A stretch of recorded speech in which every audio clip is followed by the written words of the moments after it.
शेतकरी कर्जमाफी अखेर मंजूर झाली आहे। मुख्यमंत्र्यांनी शेतकऱ्यांना सूचना दिल्या। आता या तारखेला कर्जमाफीच्या प्रक्रियेला सुरुवात होत आहे। मुख्यमंत्र्यांनी एक गुप्त बैठक घेतली होती, ज्यामध्ये कर्जमाफीचे नियम हे शेवटच्या क्षणी बदलण्यात आले आहेत। त्यामुळे शेतकरी मित्रांनो, तुम्ही जर कर्जमाफीची वाट पाहत असाल तर तुमच्यासाठी अत्यंत महत्त्वाची बातमी आली आहे। शेतकऱ्यांनो, तुमचं वर्षाचं कर्जाचं ओझं आता संपणार आहे।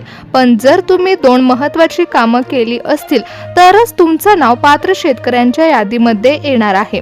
शेतकरी मित्रांनो, सरकारने सांगितलेलं दोन महत्त्वाचं काम तुम्ही केलं नाही तर तुमचं नाव 70 लाख शेतकऱ्यांच्या यादीमध्ये असेल, ज्यांना सरकारने अपात्र ठरवून कर्जमाफीमधून बाहेर काढलं आहे। आता तर तुमच्या मनामध्ये प्रश्न आला असेल की आमचं कर्ज तर मंजूर झालं होतं ना, मग आता अडचणी काय येत आहेत? तर शेतकऱ्यांनो, ही अडचण फक्त पैशाची नाहीये, तर अडचण बँकेकडून मागवण्यात आलेल्या डेटाची आहे। कारण जेव्हा कर्जमाफीचा निर्णय घेण्यात आला होता तेव्हा 70 लाख शेतकऱ्यांच्या नावापुढे बँकांनी लाल मार्क लावलाय। म्हणजेच आता तुमच्याकडे एक कागदपत्र असणं महत्त्वाचं आहे, परंतु त्यासोबतच तुमच्या बँकेकडून मिळवलेली माहिती देखील आता तुमच्या कर्जमाफीसाठी महत्त्वाची ठरणार आहे। या व्हिडिओमध्ये मी तुम्हाला एक असं कागदपत्र सांगणार आहे की ज्याच्याशिवाय तुमची कर्जमाफी तर सोडाच, पण इथून पुढे तुम्हाला मिळणारे सर्व सरकारी योजनांचे पैसे देखील आता त्या कागदपत्रावरून ठरवण्यात येणार आहेत। शेतकऱ्यांनो, व्हिडिओमध्ये पुढे जाण्यापूर्वी लक्षपूर्वक ऐका की तुम्ही कोणत्या बँकेमधून कर्ज घेतलं होतं हे देखील आता सरकारकडून तपासलं जाणार आहे।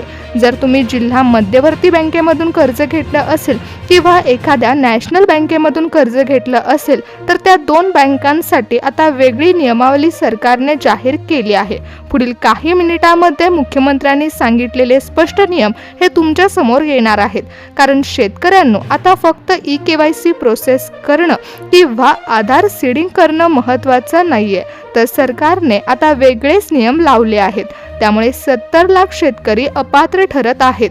शेतकरी मित्रांनो, ही माहिती फक्त तुमच्यासाठी नाहीये, तर तुमच्या गावातील प्रत्येक शेतकऱ्यासाठी आहे, जी कर्जमाफीची वाट पाहत होते, डोक्यावरील कर्जाचा भार हलका करण्यासाठी प्रयत्न करत होते। त्यामुळे सर्व शेतकऱ्यांनो, लक्षपूर्वक ऐका।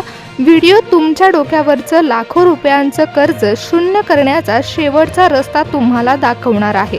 कारण राज्याच्या अर्थसंकल्पीय अधिवेशनामध्ये कर्जमाफीवरती शिक्कामोर्तब तर झालाय, पण त्यासोबतच एक अत्यंत महत्त्वाची बातमी समोर आली आहे।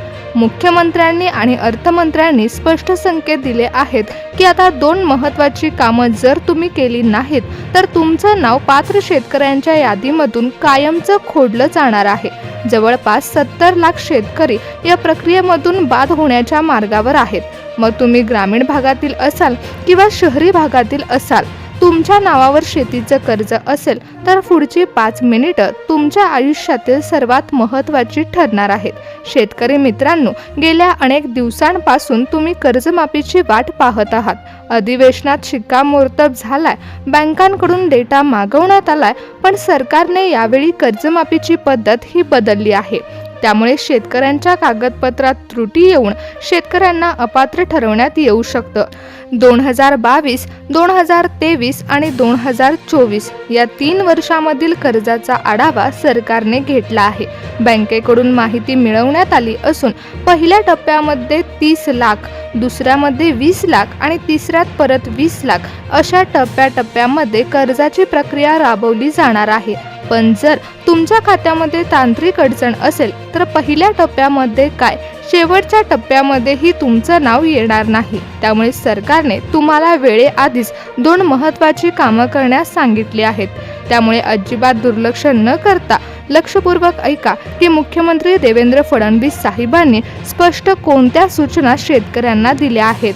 कारण शेतकऱ्यांनो, मंत्रालयातून एक असा GR आला आहे ज्यामध्ये स्पष्ट म्हटलंय, ज्या शेतकऱ्यांच्या सातबाऱ्यावरती एक विशिष्ट शिक्का नसेल किंवा ज्या शेतकऱ्यांनी ही दोन कामं केली नसतील त्यांना अपात्र ठरवण्यात येऊ शकतं। त्यामुळे ग्रामीण भागातील आणि शहरी भागातील शेतकऱ्यांनो लक्षपूर्वक ऐका। पुढची 5 मिनिटं तुमच्यासाठी महत्त्वाची आहेत, कारण पुढील 5 मिनिटांमध्ये मी तुम्हाला एका गुपित कागदपत्राबद्दल सांगणार आहे, ज्याच्याशिवाय तुमची कर्जमाफीची फाईल ही पूर्ण होणार नाही। मित्रांनो, कर्जमाफीचा विषय आता फास्ट ट्रॅकवर आला आहे। अधिवेशनात तरतूद झाली आहे आणि बँकांना आदेश दिले गेलेत। आता फक्त सरकार आणि शेतकरी एवढा एकच निर्णय राहिला आहे, म्हणजेच 2022 पासून 2024 पर्यंतच्या तुमच्या थकबाकीदारांची यादी आता सरकारने पूर्णपणे तपासली आहे। फक्त आता शेतकऱ्यांकडून एक कागदपत्र मागवलं तर कर्जमाफी होणार असून तुमच्या डोक्यावरील पूर्ण कर्ज हलकं होणार आहे। त्यामुळे शेतकरी मित्रांनो, तुमच्यासाठी पुढची 2 कामं करणं हे तुमच्या डोक्यावरील पूर्ण कर्ज मिटवण्यासारखं आहे। शेतकरी बांधवांनो, वेळ वाळूसारखी हातातून निसटत असते, त्यामुळे लक्षपूर्वक ऐका 2 महत्त्वाची कामं जी तुम्हाला लवकर करून घ्यावी लागतील। तुम्ही विचार करत असाल की अधिवेशनामध्ये घोषणा झाली आहे, आता पैसे तर येतीलच ना। पण थांबा, मंत्रालयातून घोषणा तर निघाली, परंतु मंत्रालयाच्या IT विभागातून एक धक्कादायक बातमी देखील समोर आली। कारण सरकारने यंदा कर्जमाफीसाठी मानवी डोळे नाही तर सॉफ्टवेअर देखील वापरला आहे। म्हणजेच आता सॉफ्टवेअर मधून 70 लाख शेतकऱ्यांच्या नावापुढे रेड सिग्नल दिला जाणार आहे।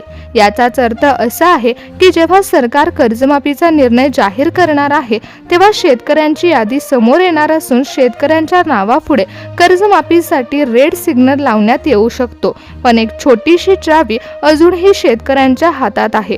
पुढच्या 5 मिनिटांमध्ये मी तुम्हाला अशा 2 डिजिटल चाव्यांबद्दल सांगणार आहे, ज्या वापरून तुम्ही तुमच्या नावापुढचा रेड सिग्नल हटवू शकता। जर तुम्ही ग्रामीण भागातील शेतकरी असला आणि तरी देखील तुम्ही हे काम करू शकणार आहात, आणि शहरी भागातील शेतकऱ्यांसाठी तर हे अगदी सोपंच आहे। पुढच्या 2 मिनिटांमध्ये मी एक असा कागदपत्राचा नमुना दाखवणार आहे, जो तुमच्याकडे नसेल तर तुम्हाला शेतकरी कर्जमाफीपासून लांब राहावं लागू शकतं। पण जर तुमच्याकडे तो असेल तर तुम्हाला कर्जमाफी तर मिळणारच आहे, परंतु सरकारकडून आणखीन बोनस देखील मिळणार आहे। कारण बँकेकडून डेटा आलाय, पण त्यामध्ये मॅचिंग होत नाही। तुमच्या 7/12वरचं नाव आणि तुमच्या आधार कार्डवरच्या नावाशी जुळवण्यामध्ये आता सॉफ्टवेअरमध्ये गडबड होऊ शकते आणि तुम्हाला अपात्र ठरवलं जाऊ शकतं। पण जर तुम्ही ही महत्त्वाची कामं केली तर तुम्ही कर्जमाफीसाठी नक्कीच पात्र ठरणार आहात। शेतकरी मित्रांनो, तुमच्याकडे जर हे कागदपत्र असेल तर तुम्हाला आणखीन बोनस देखील अधिवेशनामध्ये मिळणार आहे। त्यामुळे शेतकरी मित्रांनो, आपण सर्वात आधी जाणून घेणार आहोत त्या महत्त्वाच्या कागदपत्राबद्दल। आता मी तुम्हाला सांगणार आहे ते सिक्रेट कागदपत्र जे तुमच्या सर्वांकडे असायला हवं, ते म्हणजेच फार्मर ID। मित्रांनो, जसा आधार कार्ड माणसाची ओळख आहे, तसं फार्मर ID तुमच्या जमिनीची आणि कर्जाची ओळख बनणार आहे। प्रत्येक शेतकऱ्याकडे फार्मर ID कार्ड असायला हवं। ज्या शेतकऱ्याकडे फार्मर ID नंबर जनरेट झालेला नाही, त्यांचा डेटा सरकारला दिसतच नाही। तुम्ही 7/12 घेऊन फिरताय, पण सरकारला तुमचा डिजिटल नंबर हवा आहे।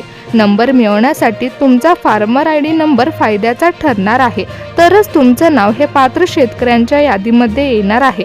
कारण सरकारने आता एक शेतकरी एक ओळख ही मोहीम राबवली आहे। तुमचा 7/12, तुमचं बँक खातं आणि तुमचा आधार कार्ड या तिन्हींना जोडणारा एकच नंबर आहे, तो म्हणजे तुमचा फार्मर ID। शेतकरी मित्रांनो, हे जादुई कागदपत्र आहे। जर तुमचा फार्मर ID नसेल तर कर्जमाफीच्या पोर्टलवरती तुमचं नाव कट होऊ शकतं। त्यामुळे तुम्हाला फार्मर ID तुमच्याकडे असणं फायद्याचं ठरणार आहे। शेतकरी मित्रांनो, तुम्हाला कागदपत्र तर कळालं आहे, परंतु आता आपण पाहणार आहोत 2 महत्त्वाची कामं जी कर्जमाफीच्या यादीमध्ये तुमचं नाव आणणार आहेत। कर्जमाफीचा निर्णय अधिवेशनामध्ये झाला, मग बऱ्याच शेतकऱ्यांना वाटलं होतं की माझं आधार लिंकिंग आहे म्हणजे माझं काम झालं। परंतु शेतकरी मित्रांनो, जसं डायरेक्ट बेनिफिट ट्रान्सफरच्या माध्यमातून तुमच्या बँक खात्यामध्ये पैसे जमा होण्यासाठी तुमचं आधार कार्ड तुमच्या बँक खात्याशी लिंक असणं महत्त्वाचं होतं, अगदी त्याचप्रमाणे तुमच्या आधार कार्ड फक्त लिंक असून चालणार नाही, तर तुमच्या बँक सीडिंग देखील ॲक्टिव्ह असणं महत्त्वाचं आहे। जर बँक सीडिंग ॲक्टिव्ह नसेल तर सरकार कितीही तुमच्या खात्यामध्ये पैसे पाठवत राहिलं तर तुमच्या खात्यामध्ये ते पैसे जमा होणार नाहीत। त्यानंतर दुसरं काम होतं ते म्हणजे EKYC पूर्ण करणं। पीक विम्यासाठी देखील तुम्ही ई-के-वाय-सी प्रोसेस केली असेल, पण आता कर्जमाफीसाठी देखील सरकार एक वेगळं पोर्टल वापरत आहे. जर तुम्ही ई-के-वाय-सी प्रोसेस अपूर्ण ठेवली असेल तर तुमचं नाव हे सरकारच्या पोर्टलवरती दाखवत नाही. त्यामुळे तुम्ही शेतकरी आहात हे सरकारपर्यंत पोहोचत नाही. तुम्हाला अपात्र ठरवलं जाऊ शकतं. त्यामुळे ई-के-वाय-सी प्रोसेस अत्यंत महत्त्वाची आहे. मग PM किसान योजनेचा हप्ता असू दे, नमो शेतकरी योजनेचा हप्ता असू दे किंवा सर्वात शेवटचा असणारा कर्जमाफीचा प्रश्न असू दे, तरी देखील ही प्रोसेस अनिवार्य करण्यात आली आहे. आता सध्याला राज्याच्या बजेटमध्ये मोठी तरतूद करण्यात आली आहे.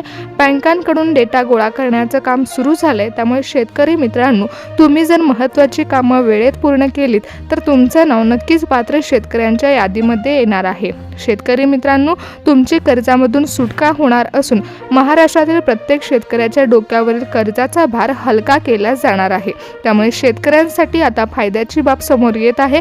अखेर शेतकऱ्यांचं वर्षानुवर्षाचं कर्ज हे कायमचं दूर होणार आहे.